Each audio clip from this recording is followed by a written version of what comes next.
Pues comenzamos entonces ya la parte mollar, ¿no? de esta jornada sobre el paisaje cultural y los planes de gestión de los sitios Patrimonio Mundial de UNESCO.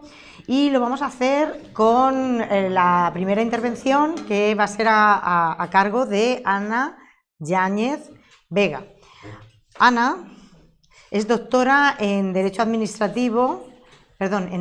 y profesora de Derecho Administrativo en la Universidad Complutense de Madrid. Ha sido secretaria general de ICOMOS y miembro de sus comisiones de informes desde 2018 a 2023, y también fue directora de la Fundación de Casas Históricas y Singulares durante 16 años, desde el año 2000 al año 2016. Ana, estamos encantados de que estés hoy aquí, porque además te hemos pedido que nos hables de algo crucial para todos los gestores, y en particular para los gestores de patrimonio, y en particular también para los gestores de paisajes culturales, y es de legislación, porque muchos nos hemos encontrado en ocasiones que tenemos dificultades para gestionar nuestros sitios porque no tenemos cobertura legal. Y era algo básico que gente que experta como tú nos trajeras a la mesa. ¿Qué pasa con esto? ¿Qué recursos o cómo podemos recurrir o qué herramientas tenemos para dar legalidad o dar cobertura legal a las acciones de gestión tan necesarias en los sitios patrimoniales? Cuando quieras, Ana.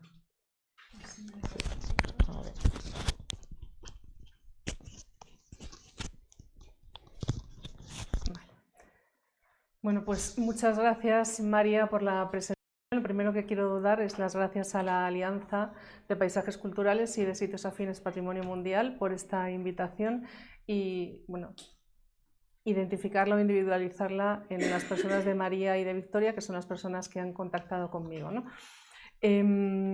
La verdad es que además me gusta mucho el formato este de estar por la mañana paseando por los sitios, viendo los sitios, tocando tierra, y luego ya cuando además nos hemos conocido, ya nos hemos puesto caras, pues estamos aquí. Yo creo que este es un formato muy bueno y os felicito por haberlo elegido. Y bueno, cuando María me pidió que hablara sobre el marco normativo para la gestión de los paisajes culturales en España, para mí hablar del marco normativo es como establecer cuál es el conjunto de normas que se aplica a una determinada situación.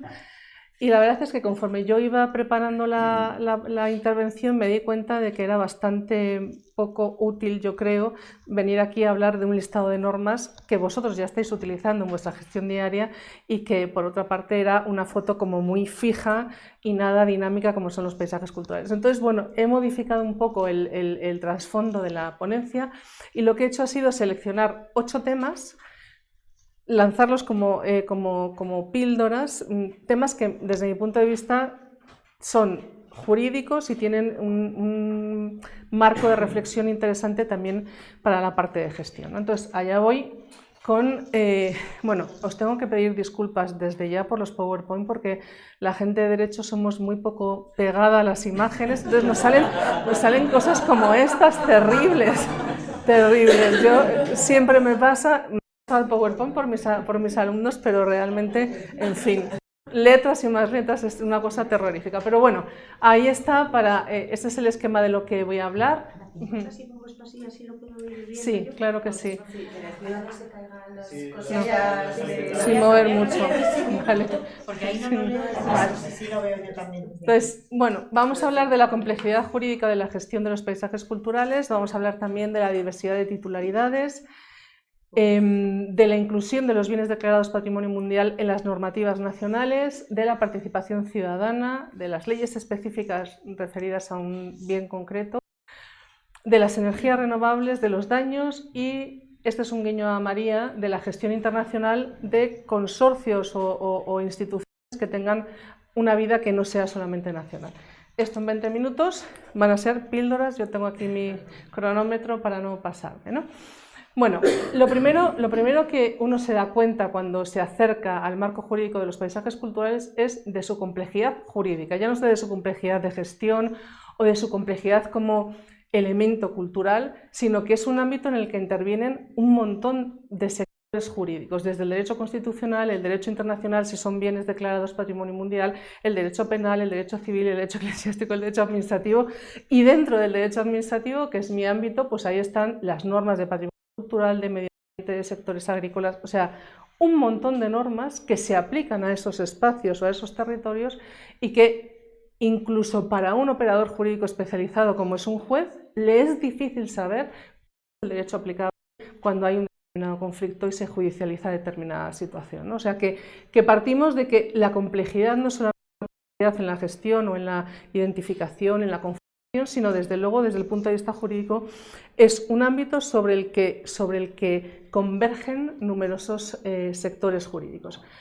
Yo he dirigido la Fundación de Casas Históricas, estoy muy acostumbrada a lo que es la gestión de un edificio y eso tiene su complejidad, pero no tiene nada que ver con la complejidad que supone un paisaje cultural, que además es un elemento vivo en el que hay muchas actividades de muy diverso tipo. Entonces, bueno, esto yo creo que es lo primero, ¿no?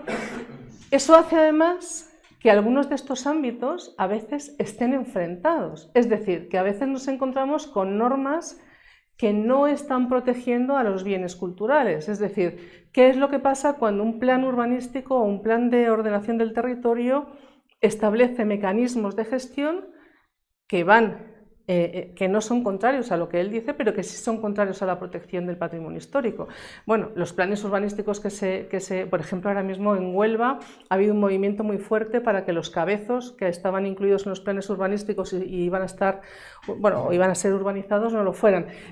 Pero lo mismo pasa en los planes de ordenación territorial, es decir, que la complejidad jurídica hace además que muchas veces nos encontramos con estas situaciones y eso está haciendo, o por lo menos yo he detectado, que determinadas asociaciones o determinadas instituciones empiecen a intervenir para la defensa del patrimonio cultural, con lo cual se está digamos ya madurando o conformando un movimiento asociativo importante en la defensa. Está pasando ahora, por ejemplo, en Málaga con el edificio que quieren montar. Pero bueno, pasa en todos los territorios, ¿no?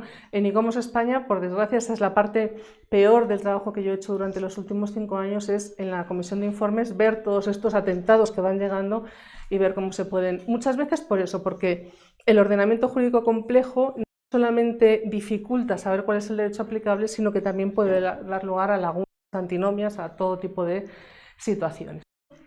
Lo que sí parece claro, y yo creo que eso los paisajes culturales han coadyuvado mucho a eso, es que se ha superado, vosotros a lo mejor lo habéis superado hace décadas, pero desde el ámbito de lo jurídico todavía hay sentencias del Tribunal Supremo de los años 2010 donde parecen no entender que el monumento y el bien individualizado es una parte pequeña del patrimonio, que también hay otros bienes que son colectivos y que tienen unas dinámicas y unas lógicas totalmente distintas, ¿no? Pero desde 2010 hasta acá yo creo que sí que ha habido una toma de conciencia mucho mayor y en las normas se ve, ¿no? Pues yo he puesto aquí como ejemplo la Ley de Patrimonio Cultural de la Comunidad de Madrid, que es la última que se ha aprobado, y he cogido el proyecto de ley de Castilla y León y ahí aparecen, pues lo veis ahí, pero bueno, conjunto etnológico, vía histórica, conjunto industrial, paisaje cultural, bueno, territorio, es decir, ya son elementos que están conformados desde el punto de vista de la colectividad. Y eso en derecho nos ha costado mucho incorporarlo, no a las leyes, sino a las decisiones jurídicas que se toman por parte de los operadores, ¿no? Los jueces sobre todo, ¿no? Vale. Por otra parte, yo he detectado que también es una complejidad el hecho de que en un paisaje confluyan diferentes titularidades, ¿no? Si yo tengo un paisaje, ahí yo tengo espacios públicos que son municipales, que son autonómicos, que pueden ser estatales, hay elementos privados, hay elementos de asociaciones y fundaciones, y todo eso hace que las personas que están detrás o las entidades que están detrás tengan diferentes intereses, y esos diferentes intereses dificultan la toma de decisión y dificultan también las tareas de protección. Es decir, que igual que si yo tengo un edificio y tengo un órgano de gestión, ese es único, en un paisaje cultural a mí se me hace imposible pensar que una institución va a gestionar todo el territorio, entre otras cosas porque no tiene la titularidad de todo el territorio. Y ahí hay una serie de derechos que están vinculadas a la titularidad que hace que esa gestión pues sea bastante compleja. Y ahí es donde yo creo que tiene que cumplir un papel importante la participación ciudadana entendida en el sentido de todos los agentes que participen en esas tomas de decisiones para que, digamos, la gestión no se convierta en una jaula de grillos, ¿no? Justamente en la comida estaba hablando con Silvia. Silvia, esta es la diapositiva. ¿Qué es lo que ha pasado? En la situación actual nos encontramos muchas veces con que los elementos paisajísticos tienen sobre ellos diferentes declaratorias. Son BIC en conjunto, tienen BICs declarados dentro, son patrimonio mundial, a lo mejor tienen un plan especial de protección, y todas esas superposiciones de declaratorias y de límites no facilitan la gestión, sino que la complican muchas veces. Y luego, como cada vez vamos concretando más las figuras las figuras de protección, cada vez es más difícil encajar en esa figura exactamente, o muchas veces que un bien podría encajar en dos, o encaja en una parte en uno y en una parte en otro. Entonces, bueno, yo en ese sentido, lo que en algún foro empezamos a hablar, y me ha gustado mucho hablar con Silvia porque hemos coincidido ahí, ¿no?, en la idea de que se hagan categorías integradoras que contemplen varios niveles, por un lado, y luego que no existan figuras de protección tan concretas, sino que exista una genérica que incluya en la declaratoria su idiosincrasia concreta. Es decir, que esto, que puede ser un paisaje, pero puede ser también un territorio histórico, pero puede ser también un territorio etnológico, lo llamemos bien de interés cultural y dentro incluyamos esas especificidades que son las que van a llevar a una determinada gestión, ¿no? Otra cuestión importante es cómo aparece el patrimonio mundial en las normas en las normas españolas, porque claro, patrimonio mundial es una categoría internacional, nos viene de la Convención del 72, pero claro, luego los bienes están en España y hay que gestionarlos en España. ¿La Convención nos da todas las herramientas de gestión o al contrario sería desde el Estado en el sentido del territorio, desde el territorio español, desde donde deberíamos contemplar esos elementos? Bueno, buscando las normas apenas hacen mención al patrimonio mundial, aparece en las exposiciones de motivos, en los preámbulos, como la convención aprobada, sí, mismo, pero luego yo que haya encontrado el articulado, he encontrado en las Islas Baleares una norma sobre un consejo en patrimonio inmaterial que puede asesorar, pero realmente Galicia y La Rioja son las dos comunidades autónomas que han incluido una consecuencia jurídica a la declaratoria de patrimonio mundial, que es que van a tener la consideración de bienes de interés cultural. Ahí sí que ya tenemos, bueno, por lo menos una asimilación que nos permite adoptar determinados mecanismos de gestión para estos bienes, ¿no? Y luego, por ejemplo, tenemos también el famoso anteproyecto de modificación de la Ley 1685 y de la Ley 10/2015, de las leyes estatales. Sabéis que es un anteproyecto que ya está desechado desde hace tiempo, pero es el último que tenemos, es decir, es el último documento. Y ahí, por ejemplo, se incluía una figura del bien cultural de interés mundial, que yo creo que puede tener muchas concomitancias con un bien de interés cultural y que no veo yo cuál sería el encaje dentro de esa escala de jerarquización de valores culturales. Es decir, si los BICs son los bienes con mayores valores culturales, los bienes de patrimonio mundial, ¿qué van a ser? Pues lo mismo. Entonces, bueno, no sé hasta qué punto encajaría o supondría una diferenciación clara esta propuesta, ¿no? Y otra cosa, que esto es francamente interesante, nuestros operadores jurídicos, los jueces sobre todo, no están acostumbrados a utilizar el derecho internacional. Lo utilizan para determinadas cosas muy concretas, por ejemplo, el derecho del mar. Un tribunal tiene que aplicar el derecho del mar y se va a las convenciones internacionales porque no tiene otra cosa. Pero cuando un juez se encuentra con un caso de patrimonio mundial, no utiliza la convención, ni utiliza el derecho internacional, ni utiliza la Convención del Paisaje del Consejo de Europa para resolver los problemas. Yo hice un estudio hace unos años, no era sobre paisajes culturales, pero sí era sobre patrimonio arqueológico, y de 350 sentencias que encontré de bienes declarados patrimonio mundial en los que estaban judicializados, había 4 en donde el juez había utilizado los mecanismos de las convenciones para tomar una decisión y, sin embargo, en las otras 340, pues no aparecía, ¿no? Entonces, yo creo que hay ahí un campo importante donde los jueces y donde todos los operadores jurídicos pueden incorporar esta normativa internacional a la resolución de conflictos, ¿no? Otra de las cuestiones que me ha llamado la atención preparando esta intervención es el tema de la participación ciudadana, por lo que os decía, ¿no? Por si las titularidades están repartidas y están compartidas, lo lógico es que haya mecanismos de participación ciudadana importantes. Yo creo que en España y en el mundo entero el patrimonio cultural ha sufrido dos cambios de paradigma en los últimos 50 años, dos muy importantes. Uno, hemos pasado más largo, ¿no? Del monumento a los bienes colectivos, a los paisajes, a los territorios, a las vías, y también hemos pasado de las cosas, de los bienes, a las personas. Es decir, estamos en un movimiento en el que es la persona la que se está colocando en el centro de la protección del patrimonio cultural. Es decir, protegemos no por los bienes en sí, sino protegemos porque esos bienes tienen un significado para las personas que conviven con ellos o que tienen una referencia, ¿no? Yo creo que ese cambio es un cambio evidente, ¿no? Lo que pasa es que desde el punto de vista jurídico, yo lo que he detectado es que hay como un decalaje entre los discursos, es decir, es muy importante la participación ciudadana, tenemos que incorporar a la ciudadanía a la gestión, todo eso está muy bien y es un discurso que viene, digamos, poniéndose sobre la mesa, pero luego hay muchos instrumentos jurídicos para permitir eso y no se utilizan, con lo cual yo me quedo un poco sorprendida porque digo, teniendo mecanismos jurídicos para facilitar la participación, ¿por qué no lo hacemos, ¿no? Por ejemplo, en las declaratorias de Vic. Las declaratorias de Vic las abre la administración. Un particular lo puede solicitar, una asociación lo puede solicitar, pero la decisión final es de la administración. Y sin embargo, todos conocemos perfectamente procedimientos que pueden abrir los ciudadanos sin necesidad de la administración, con lo cual, ¿por qué no coexisten estas dos formas de abrir los procedimientos si realmente lo que queremos es dar entrada a la ciudadanía?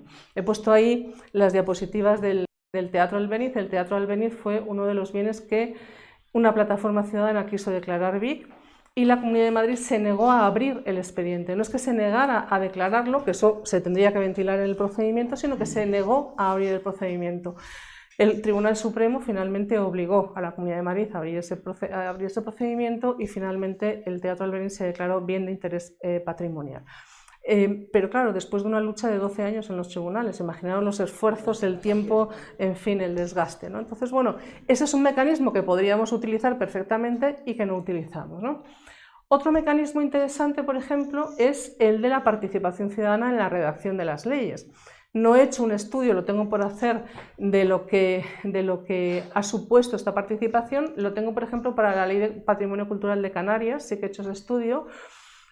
Hubo 36 alegaciones y se admitieron 4, con lo cual, fijaros, un 11,11% de las alegaciones, con lo cual no es mucho o no es demasiado, ¿no? Y fijaros, estos son los temas que la ciudadanía detectó como interesantes: los valores a proteger, la participación de las asociaciones en las tomas de decisiones y los paisajes culturales. Los paisajes culturales estaban en la preocupación de estas personas que hicieron alegaciones a la Ley de Patrimonio Cultural de Canarias en el momento de su aprobación, ¿no? Con lo cual ahí también tenemos otro mecanismo que, si queremos darle voz a la ciudadanía, se lo podemos dar.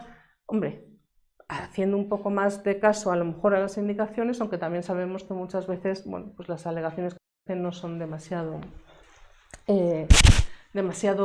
factibles luego de arbitrar jurídicamente, ¿no? Otra de las cuestiones que a mí me hace pensar que lo importante del patrimonio cultural son las personas es la adopción de una política que ha hecho el Tribunal Penal Internacional. Sabéis que el Tribunal Penal Internacional es una corte internacional que es subsidiaria de las jurisdicciones nacionales. Por desgracia, después de lo que está pasando en Ucrania y en Gaza, probablemente tengan que intervenir. Y la Fiscalía del Tribunal Penal Internacional, este es un tribunal que solamente juzga delitos como el genocidio, los crímenes de guerra, los crímenes de lesa humanidad, por supuesto nada que ver con el patrimonio, no son esos los delitos que ellos examinan. Pero fijaros, lo que hizo la Fiscalía del Tribunal Penal Internacional fue coger cada uno de los delitos que ellos tratan e intentar incorporar el patrimonio cultural, el daño al patrimonio cultural, como un elemento más del genocidio, de los crímenes de lesa humanidad. Es decir, que el patrimonio, en el sentido de algo que daña o que puede dañar a las personas, está incorporado un elemento esencial bueno, pues al juzgar delitos que, fijaros, pues estamos hablando de genocidio, quizá el último que pienses es en patrimonio, pero es que el ataque al patrimonio también es un genocidio, ¿no? Entonces, bueno, yo creo que todas estas circunstancias sí que nos hacen ver cómo las personas están colocadas en el centro del patrimonio cultural y, por supuesto, en los paisajes desde el punto de vista en el que la percepción es importante para ellos, ¿no? Antes he hablado, la comida ha sido muy productiva para mí, no he hecho más que hablar de trabajo, pero aburrir a los que tenía a mi alrededor, pero ha sido muy productiva. He hablado también con algunos de las personas que están en la Serra Tramuntana, porque ha sido uno de los bienes que ha propuesto, y de hecho se llegó a aprobar un borrador, una ley específica para regular las cuestiones referidas a la protección de este bien declarado Patrimonio Mundial. Yo tengo dudas de que, porque uno de los problemas que tenemos en España y también en los países de nuestro entorno es la hipertrofia normativa, es decir, a nosotros no nos falta, cuando oyes a los políticos decir, y voy a aprobar una ley para acabar, y dices, no, una más, no, por Dios, porque tenemos una acumulación tan grande de normas que no sé si una norma específica o una ley específica para cada bien puede ser un instrumento de gestión interesante. Las leyes son instrumentos muy poco flexibles, es decir, una vez que se han aprobado, cambiarlas cuesta mucho, y no sé si bueno, pues darían un resultado interesante. Pero hemos hablado, es verdad, que esta ley no ha llegado a ponerse en vigor porque no llegó a tramitarse en el Parlamento porque faltó tiempo, pero bueno, veremos por dónde nos lleva también ese camino.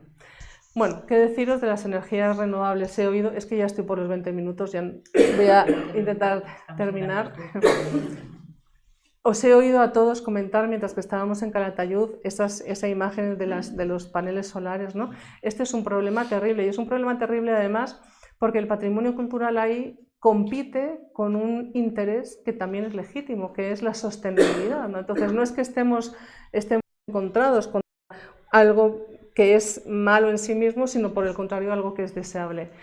Os diré, que me imagino que todos lo sabéis, que la Unión Europea ha renovado el periodo por el que la reglamentación europea permite la instalación sin un control excesivo de este tipo de instalaciones, y que, bueno, pues que tenemos ahí declaraciones por parte de los tribunales de todo tipo, pero sí que es verdad que es una situación que está generando mucha inquietud ciudadana y que está afectando sin ninguna duda a los paisajes culturales. Desde ICOMOS España, también en colaboración con el Ministerio y con otras organizaciones, con muchos de vosotros también, ha editado esta guía de buenas prácticas para intentar, bueno, pues tener un instrumento que conjugue ambas cuestiones, ¿no?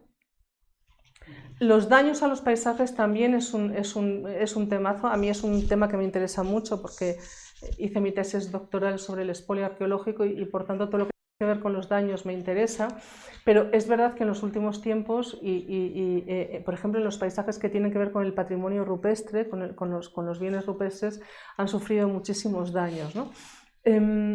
A mí como jurista me interesa mucho porque tenemos un proyecto de investigación que se llama Baltar sobre valoración de bienes arqueológicos, pero muchas veces estos bienes están en paisajes y esos daños no son solamente a los bienes, sino que son también al entorno, a las relaciones, a las sinergias. Entonces, ¿cómo vamos a valorar eso? ¿Cómo estamos valorando eso? Porque si le decimos a un juez que eso tiene un valor incalculable, el juez dice, pues entonces la responsabilidad civil es cero. Entonces, hay que valorar.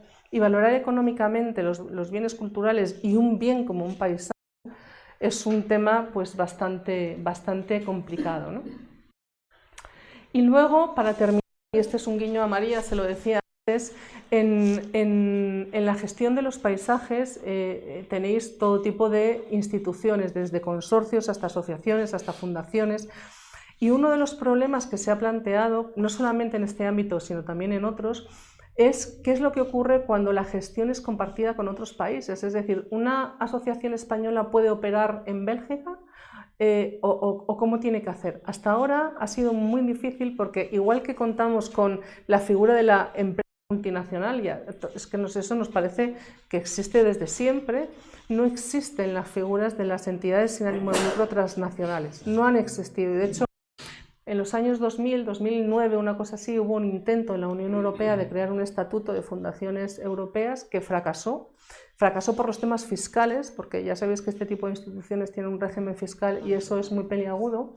Y ahora la Comisión Europea ha empezado a hacer ese mismo trabajo, el de la posibilidad de crear asociaciones transnacionales. Ya le ha hecho una propuesta al Parlamento para que el Parlamento legisle una directiva que luego los países podamos recoger, con lo cual yo calculo que esto tiene un recorrido de 2-3 años, es decir, hasta que llegue realmente a España tardará más o menos ese tiempo, pero ya está sobre la mesa la idea de crear estas asociaciones que no se tienen que crear en otro país, sino que tú te constituyes en un país de la Unión y esa personalidad jurídica, se te reconoce en los otros estados. No tienes que hacer papeleos, no tienes que registrarte, habrá ya un registro general donde estén tus datos, donde te puedas identificar, y eso va a facilitar mucho la gestión o la gestión coordinada cuando tengamos pues declaraciones en serie o declaraciones transfronterizas o otro tipo de declaraciones. Bueno, saber que esa figura está ahí y que nos va a llegar más bien pronto.